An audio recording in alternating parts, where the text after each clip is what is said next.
Okay, Assalamualaikum and good morning everyone. Welcome back. Hopefully you have a good weekend. So today we're going to start of the reference book. So I don't have a typewritten note as yet. So what I'm going to do today is probably just do things on the whiteboard. Hopefully the whiteboard doesn't become problematic today. So let's move to the whiteboard. So can you see the whiteboard? Yeah. Okay, great.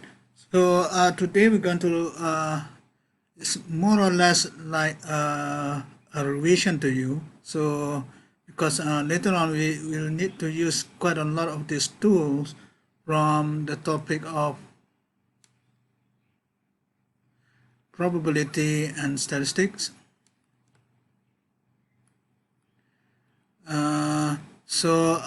What's gonna happen? Essentially, we'll just introduce these various tools that probably need inside statistical mechanics. So the first thing that one wants to define are just what we call a sample space. So sample space are essentially space of events that are being considered. So abstractly, one can think of this like essentially we consider all possible events. Then you can think about a certain event. Say, okay, let me just a simple event, for example, will be represented by a point on the sample space.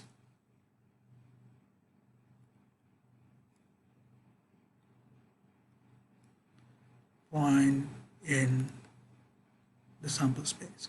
Okay, so you can have, for example, event space or sample space. Not much of a. So one can have all these possible events that appears accordingly inside this sample space, and the dots are what we call the simple events, but you can have compound events. So compound events are probably a collection of dots. This represents a region of space.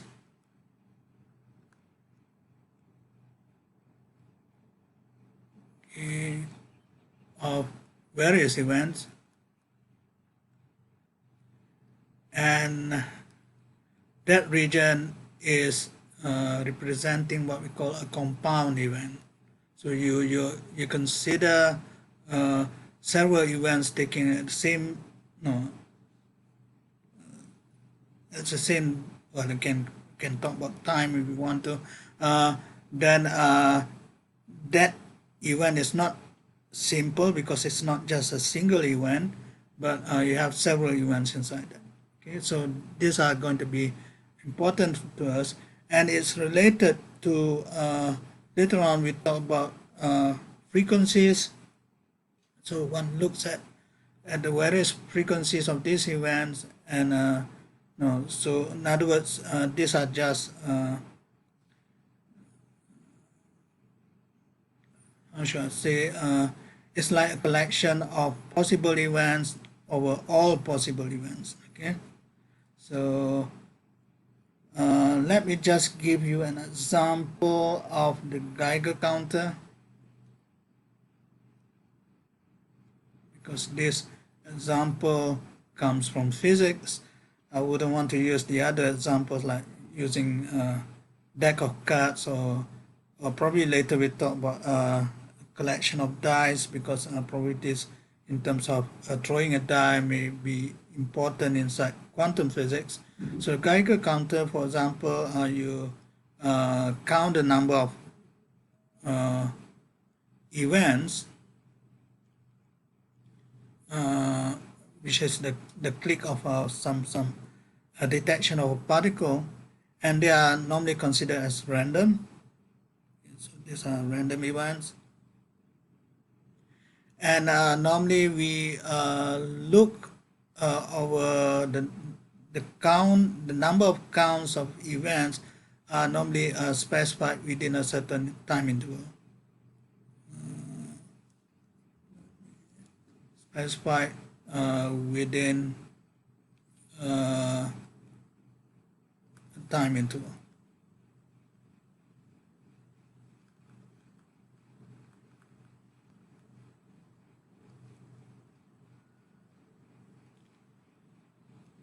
Tau, for example. So one can actually look several different sampling. Okay, several samplings that tells you about the number of counts of these events. So this is number of counts, for example, within the period of tau. I hope you can see my handwriting is not so.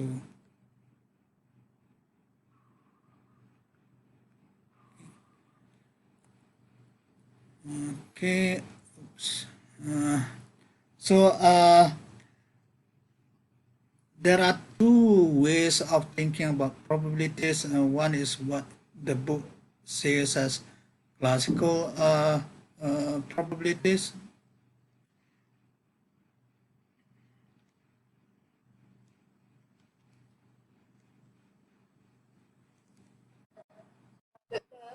Yeah. Ada orang nak masuk. Okay.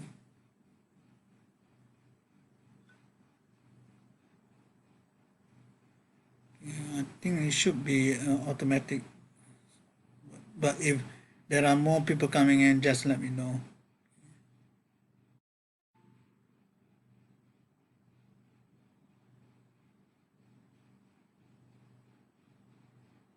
Okay. All right. So again, for those who just came in, I will be just doing a whiteboard presentation today.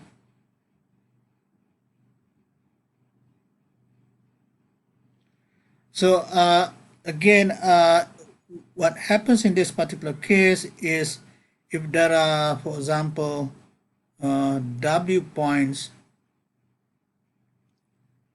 inside your sample space. There's a bit of delay here, but hopefully you'll be able to read. So if there are W points inside this sample space, then for each event, for each simple event,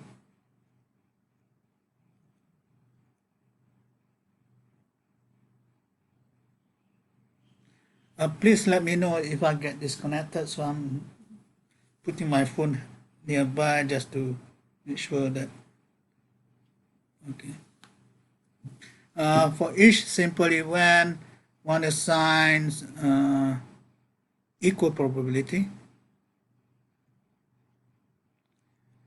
The point here is, so in other words, what's the probability given the W number of points, then you just give it the assignment of PI, see, this is event I.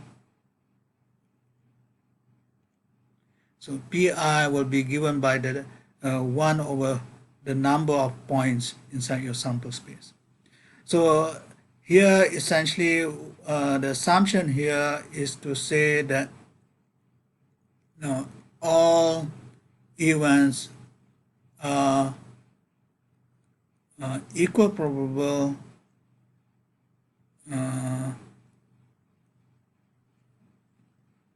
given there are no information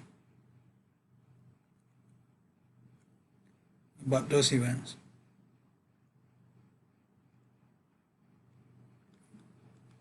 So these are normally being assumed, for example, in certain contexts of statistical mechanics, where one merely just saying that, okay, these are, say, for example, let me just mention this. Later on, we talk about probably some, what should I say, the case of quantum states. Okay, so later. Okay, accessible to a particle or accessible to the system. Then we assign, given that we do not know which state the system is going to be in, then we assign equal probability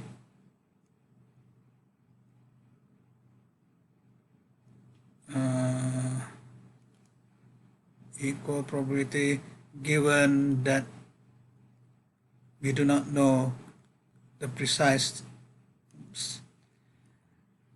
that we do not know, where's my cursor, okay, that we do not know the state of the system in general.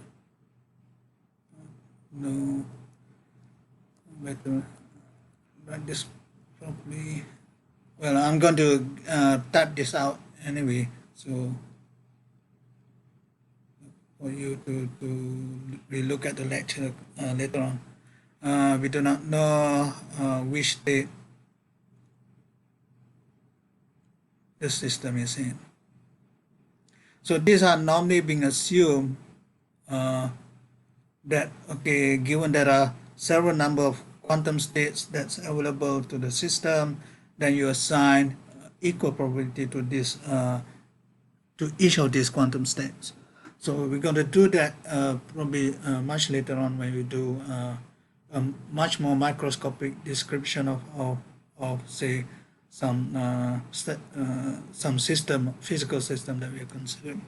Okay, inside inside statistical mechanics. Okay, so probably maybe I should give you a simpler example. For example, the case of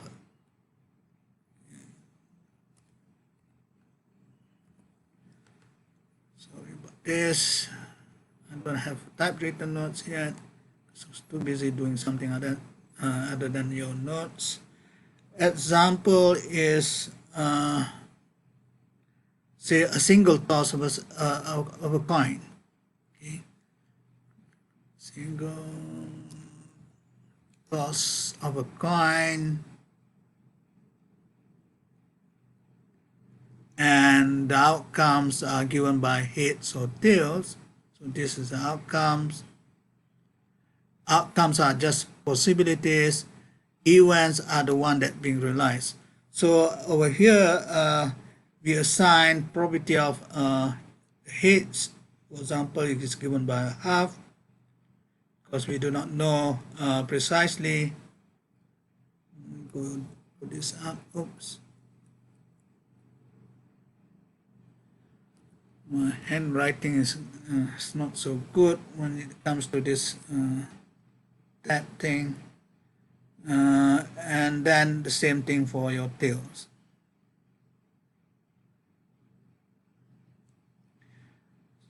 So unless if it might happen later on, we think of this as a statistical probability, then this might change, because you might have a biased coin that, so when you flip the coin, it almost always land on the heads, for example.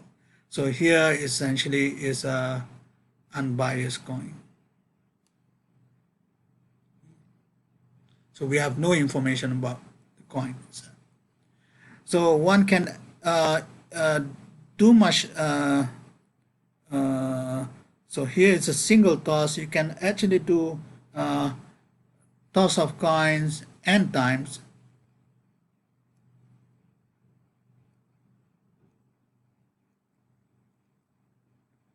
Then essentially, there will be, possibly each toss will have this probability thing, but you would like to consider the outcome of the toss of n times, okay, the n tosses. Then there will be essentially, because each toss will have two possible outcomes, the heads or tails, then this one will be 2 to the power of n. Then in this particular case, your equal probability so outcome here, probability of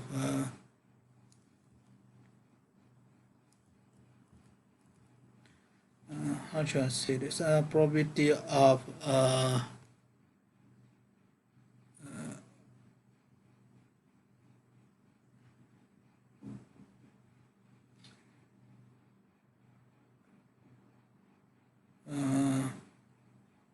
no, configuration, I suppose I have of heads or tails, because there are n tosses. It doesn't look very good, my handwriting. Let me put this thing further up. Oops. Heads or tails in n tosses. Now, whatever the configuration is, okay, we give them as equal probability in this case. Okay, so here inside your sample space there are 2 to the power of n possibilities, 2 to the power of n outcomes. Then you consider each outcome will have this probability of 1 over 2 to the power of n. Okay, so here again we assume there is no information about all these different tosses of the coins. Okay, the only thing is there will be times when your events, each events may no longer be simple, and some of it really you do not know how the process is being determined. Then one needs to use some statistical knowledge about the events. But before that, let me give you an example, okay, where things can get complicated. Suppose I take a sample of a student,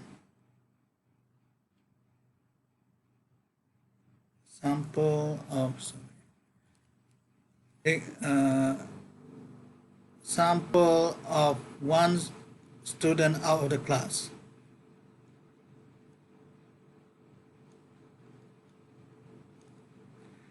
Now, and I do not have access to your data, so I can ask the question whether will that student be a female or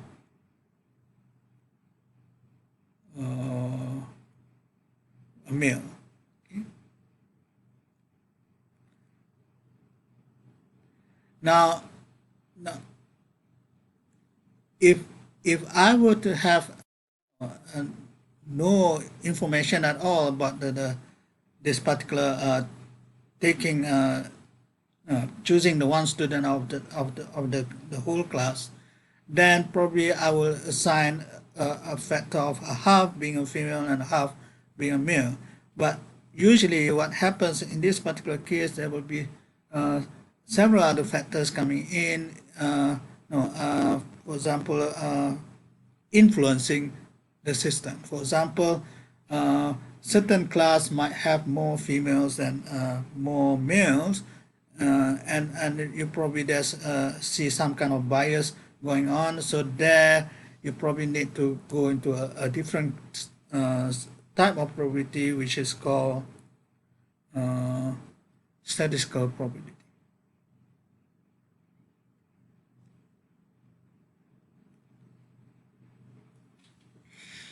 I hate this, not used to this thing.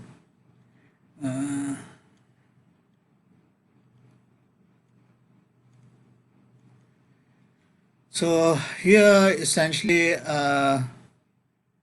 one look at the measure of relative frequencies.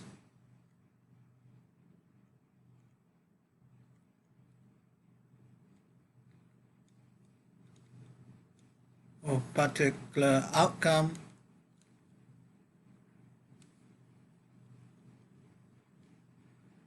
to determine the probability.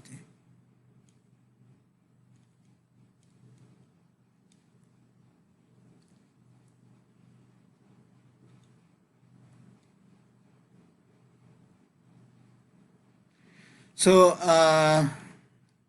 let's consider the case how the counts from the Geiger counter. As an example, say within say 10 seconds, for example, and then you try to look at say and then you do okay, so for example over here you can say that okay, there is ni where is essentially number of counts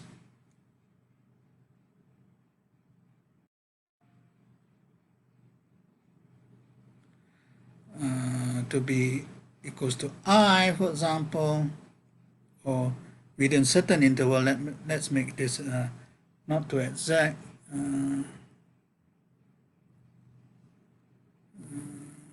How should I do this? Number of counts within say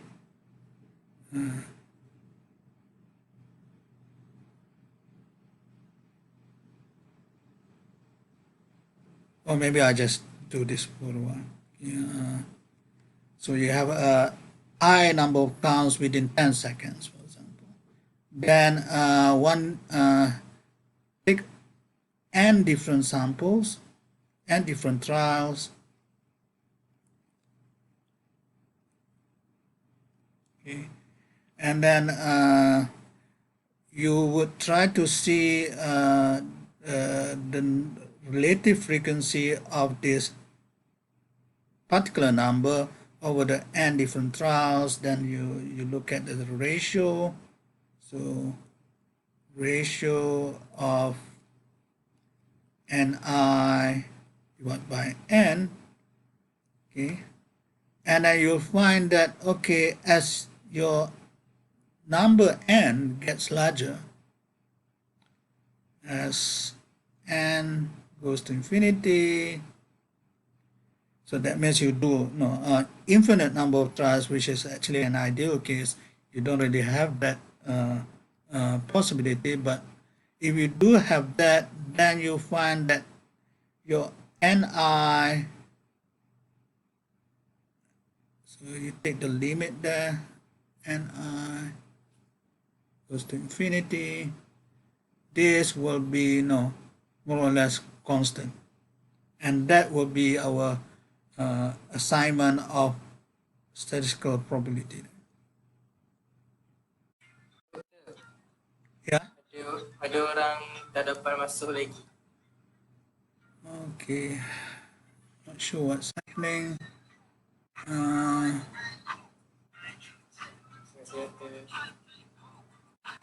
Okay.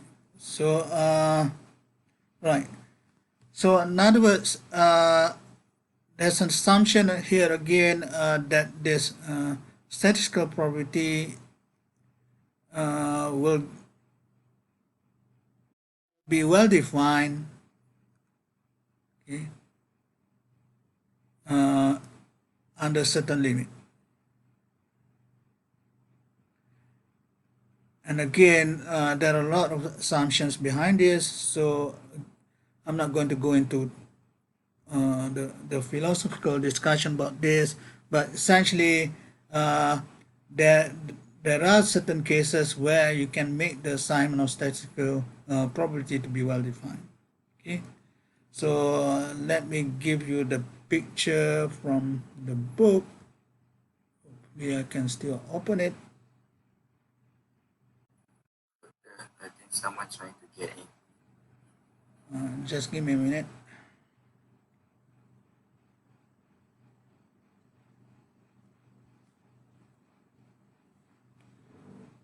Right. It's supposed to be auto admit, but okay, never mind. So okay, so take for example, this is the case of the Geiger counter.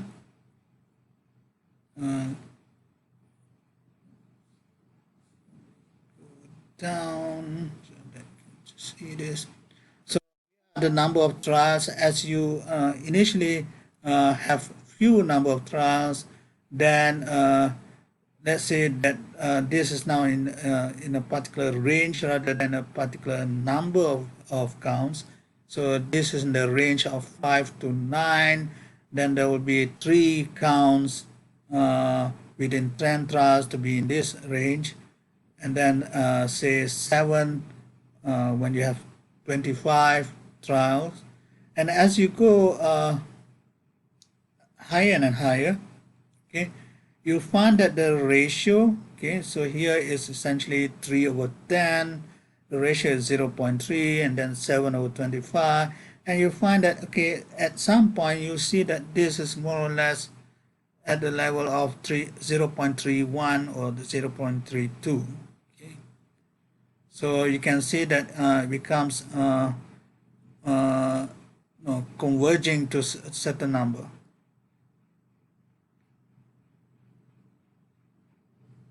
So this can happen as well. So in other words, here we are using the fact that there are some distribution that occurs in this counts of the Geiger counter. Usually this comes from some physical arguments. Okay, so we need to consider both types of probabilities that may occur in the physical system.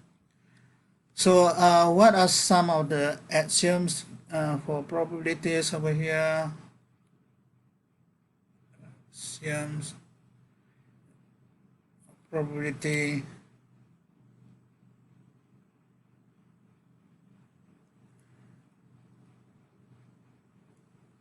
So the first axiom is the fact that this delay here, that's why I do not like using this. First axiom is the fact that your probabilities are going to be positive.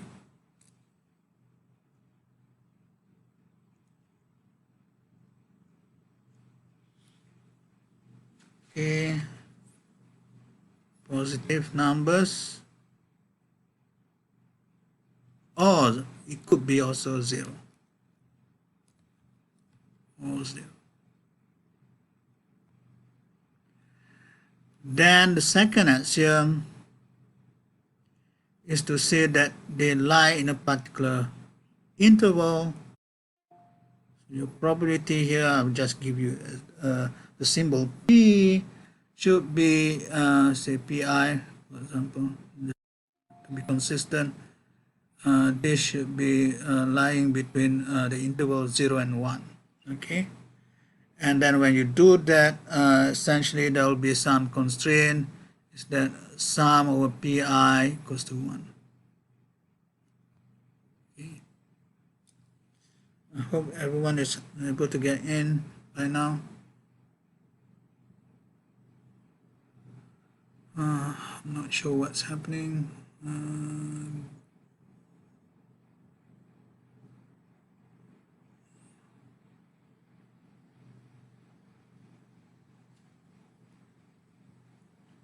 Should be auto admit, but never mind. Okay, so the other one will be the other axioms will be about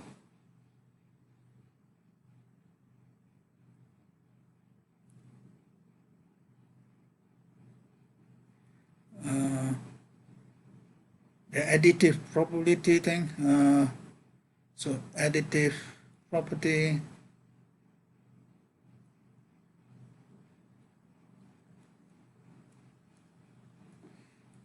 Bring this up. Okay. Then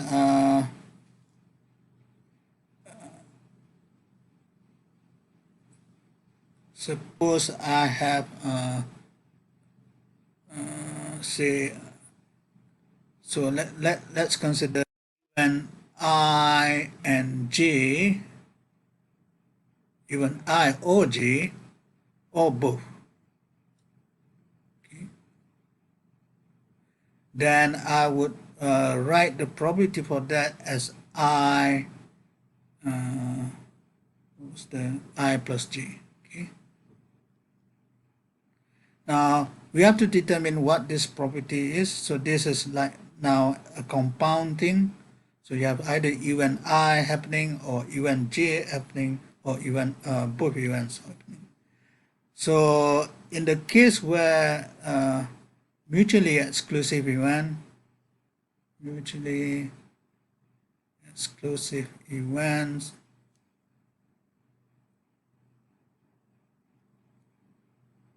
so this is property of this thing.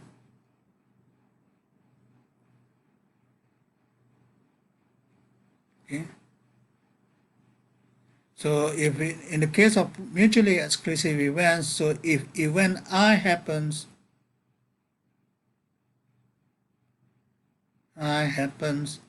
then J does not happen.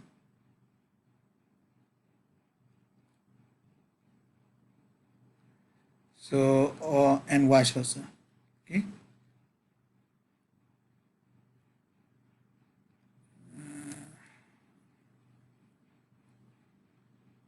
So in this particular case, what happens to this probability is simply, it becomes simpler in that sense. It would be just the probability of the individual event added up together.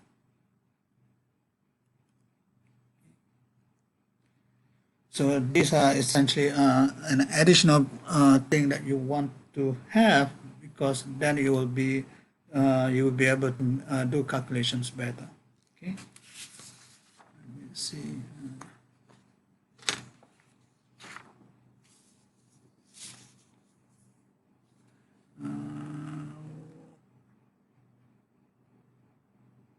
So okay, I'll give you an example which is from the book. Actually, I hope this is not too much of a boring thing, because you're supposed to know some of this thing. So example is we consider the ideal die.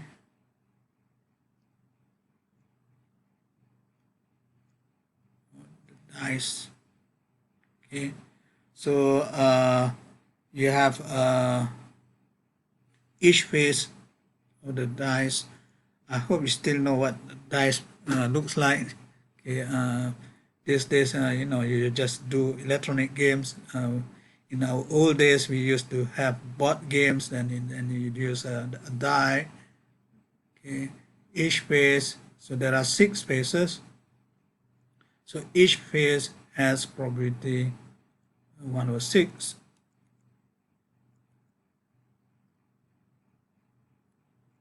Okay. Then suppose I throw 3 ideal die. Okay, the plural dice. So I throw 3 of them, and I would like to count what is the probability of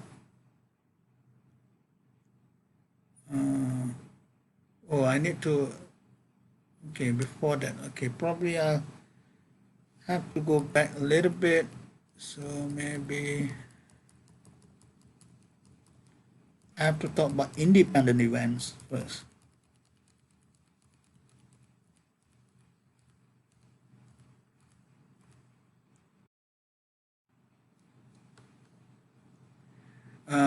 Two events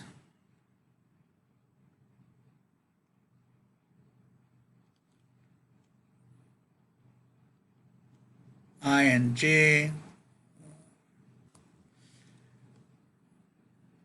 I and J are independent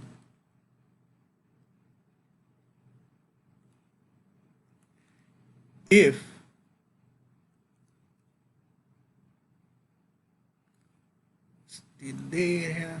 if the probability of both happening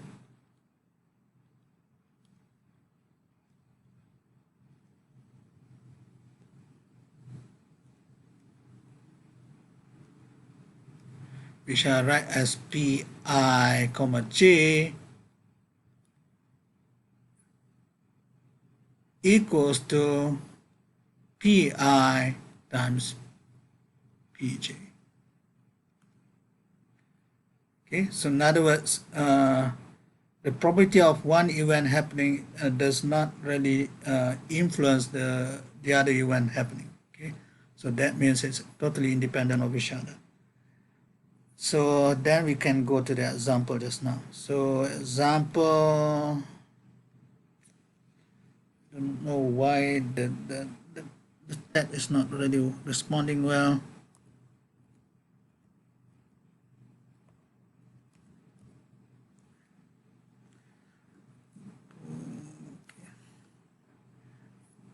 Example here.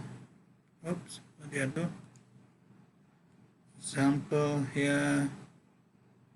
Come on.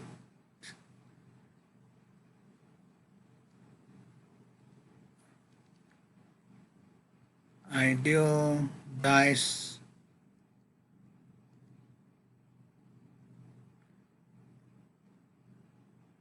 where probability each phase goes to 1/6, and then I do throw 3 die.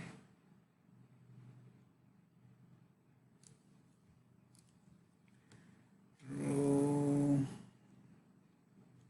3 die here, then each and the assumption here that each throw of this one single dice will be independent of each other, right? So then I can calculate, for example, the probability of 6 appearing in all die will be 1/6 times 1/6 times 1/6. Okay, so because they are independent of each other, so this will give you 1/216. Now this is easy because you're looking at this simple events of having each phase with 1/6 probability, and then you just looking at the 3 throws of the die case, and they are considered independent. But I can ask what would be the probability of at least 1/6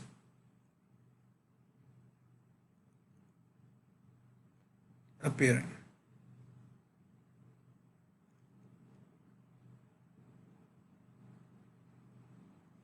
And this is a bit more complicated to do, but so what would be the probability here? But again, you can always rephrase your problems in such a way that you can use the fact that this throw of 3 dice are independent of each other. So what do we the statement that we want before we go into this what I call property of the event there. So what we want here is to say, okay, what will be the property of no 6 appearing in all dice.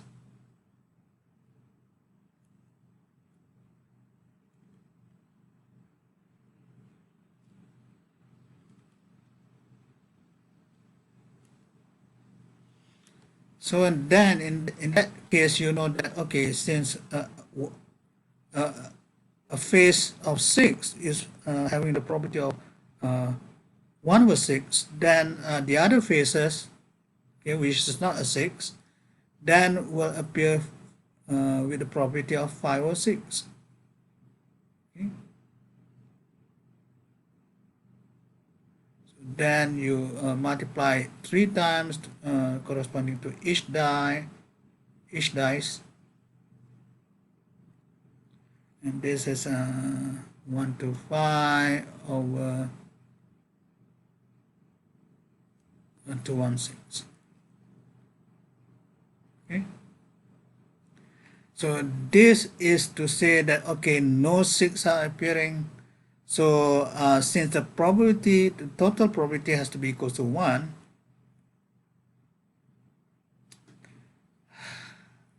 hit this. Total probability is 1. So that means I would just need to consider for probability of at least 1/6 appearing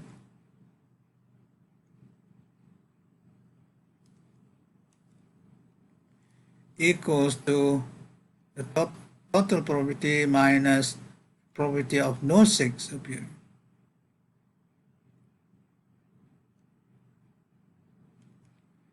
And then you can calculate what the probability is. Okay, so this is 1 minus 1 to 5 over 216.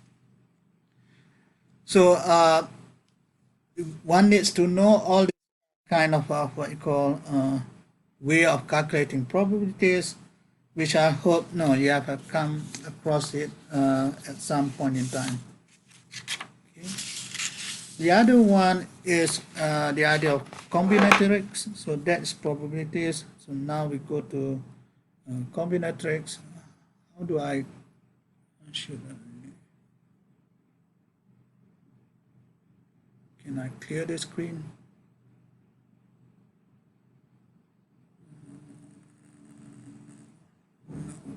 And I just go down. So besides probability and statistics, one needs also the idea of combinatorics.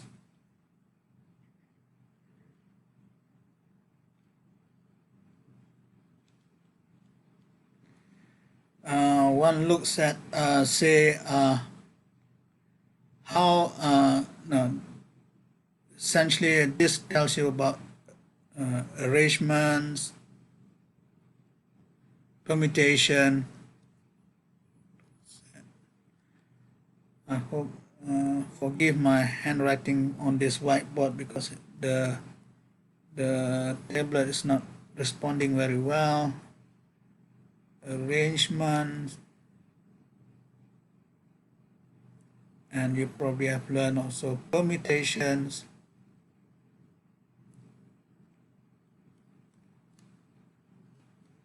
and then combinations. So this will also become useful when we do statistical mechanics. Okay.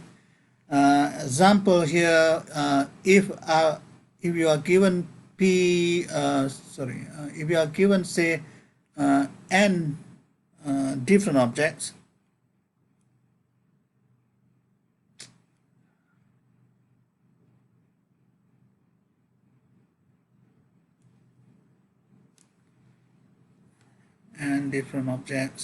forgive my bad handwriting,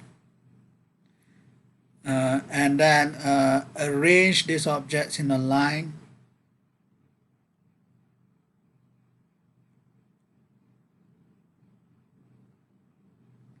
Come on.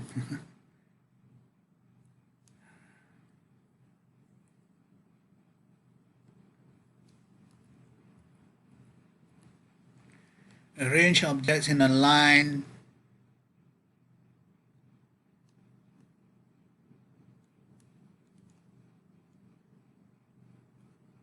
then how many ways are there can you do it? See, so number of ways will be given by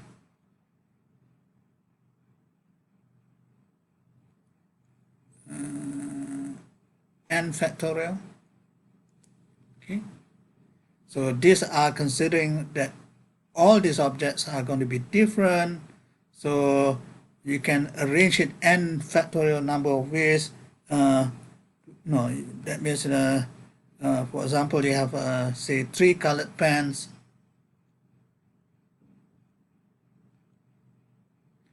and then you arrange these 3 colored pens. There will be 6 different ways of doing it. Okay.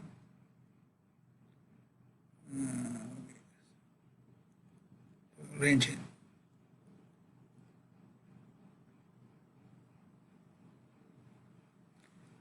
In a line.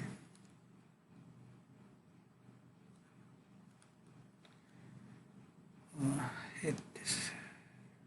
Sorry about this. And then one should also consider within this n objects,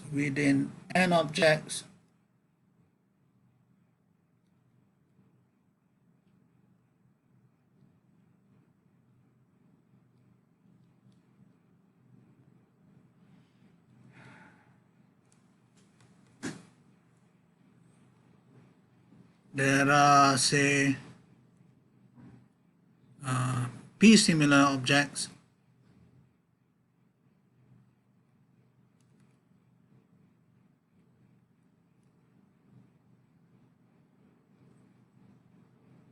Oh dear.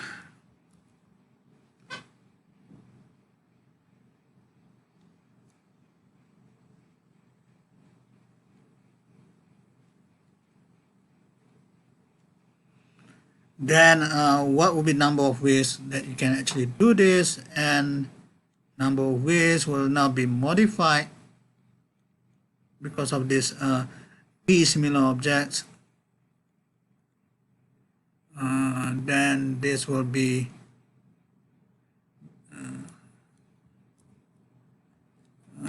divided by p factorial over here, because with the p similar objects you can actually make p factorial number of ways, and basically the arrangement is still the same. Okay, so one can actually introduce more if there are p objects of type 1,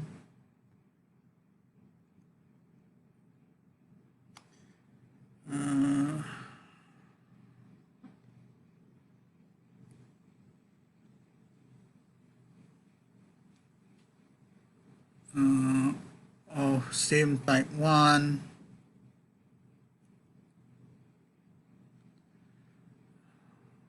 and then q objects of same type 2,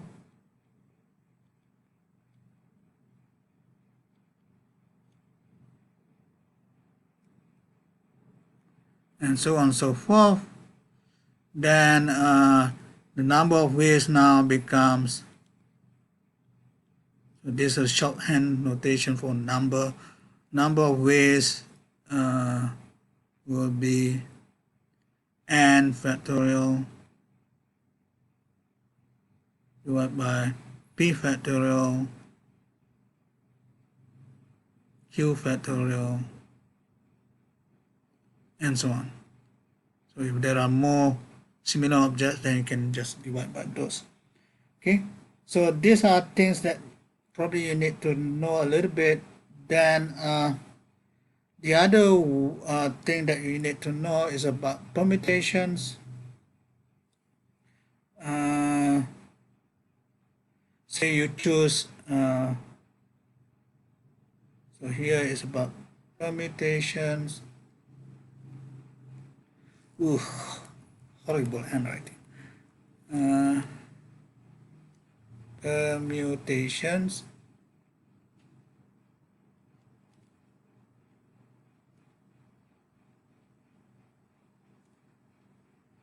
and combinations.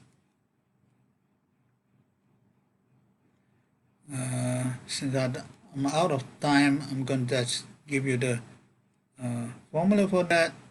So NPR is you choose R objects from n given objects. So this is simply equals n factorial divided by p factorial. Is that right?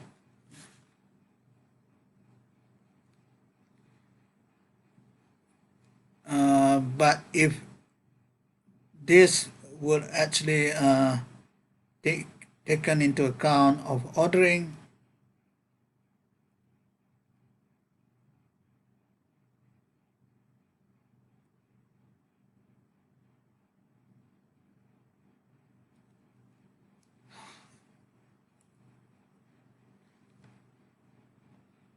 no. Please forgive me of this handwriting thing. Okay, I'll make type up notes later on. So that means when you choose say 3 out of 10 colored pens, then what the colors are will if you choose black, say let's take color Y, yellow for Y for yellow, say, and then orange and green. Okay, then if you get the ordering out this way, it's considered to be different. Okay, so here different ordering.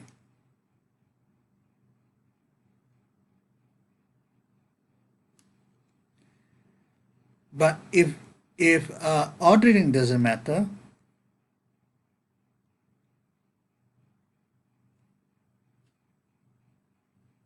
does not matter,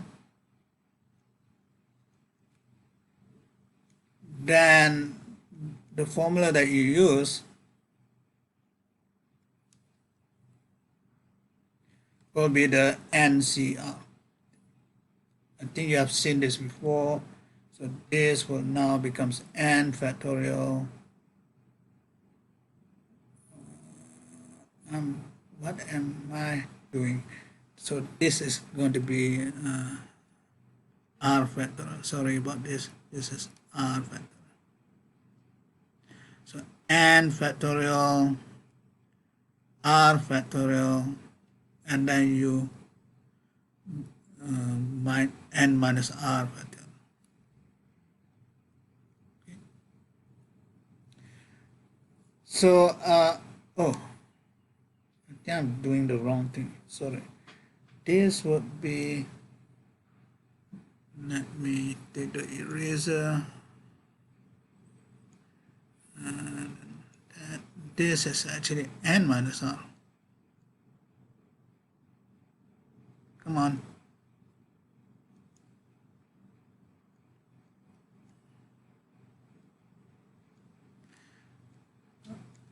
Okay, so all this kind of what you call combinatorial kind of formulas, you probably need this in statistical mechanics later on. Okay, so what else do I need to show? No, I will give you the typewritten notes much better than this ones, so that it will be more comprehensible, I suppose. So I think I'll stop there for today. So let me go and take your attendance. Sorry about today's lecture, is really bad. But hopefully I'll prepare better the next time. And again, this particular chapter essentially is just a revision for you about properties and statistics, and then the combination and permutation thing. Okay, the combinatorics. So today, I think I'll stop here for today. Bit of bad mood of this whiteboard thing. So let me see. I hope this works. Everything is now changing.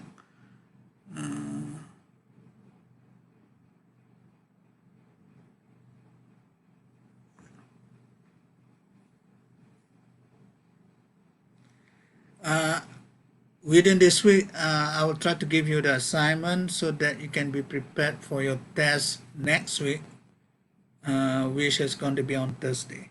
Okay. So I hope, is there any questions so far? I hope today's is not so good in terms of the lecturing. Our test will be on this Thursday.